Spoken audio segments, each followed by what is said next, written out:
Angin pagi membawa kabar bahagia, takbir bergema di seluruh desa.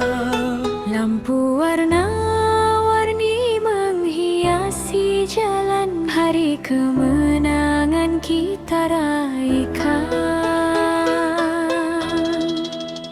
Ketupat rendang di atas meja, sanak saudara pulang bersama. Salam diberi penuh bermakna, ampun maaf dipinta semua.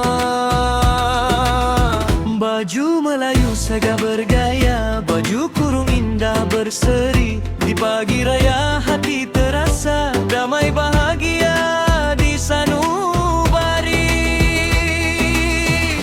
Raya bersama kita bergembira, Melayu, Cina, India bersua, tersenyum mesra penuh ceria. Satu Malaysia rasa bahagia. Raya bersama, hati bersatu, tangan berjabat penuh restu. Walau berbeza budaya kita, kasih dan hormat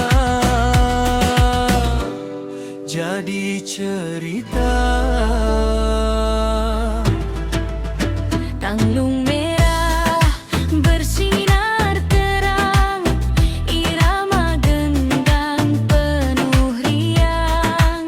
Sahabat datang membawa senyuman, berkongsi juada penuh hidangan. Kui bulan dan teh dihidang, tawa riang memecah ruang.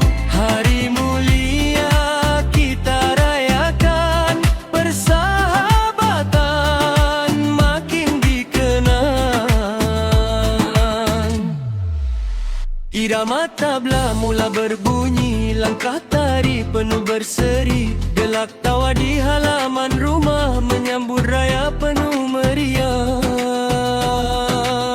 Muruku manis jadi hidangan, bersama kari penuh kenangan. Walau berbeza adat dan gaya, kasih tetap menyatukan kita.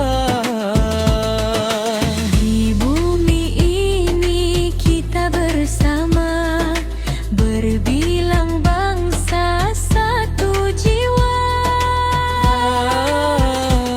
Raya bukan hanya perayaan, tapi kasih yang menyatukan.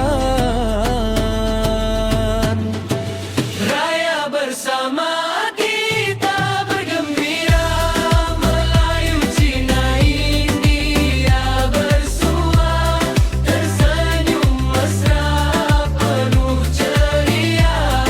Satu Malaysia rasa bahagia. Maya bersama, hati bersatu, tangan berjabat penuh restu. Walau berbeza budaya kita, kasih dan hormat jadi cerita. Takbir bergema menutup cerita, lampu bersinar di malam raya. Selagi kasih di hati kita, raya bersama selamanya.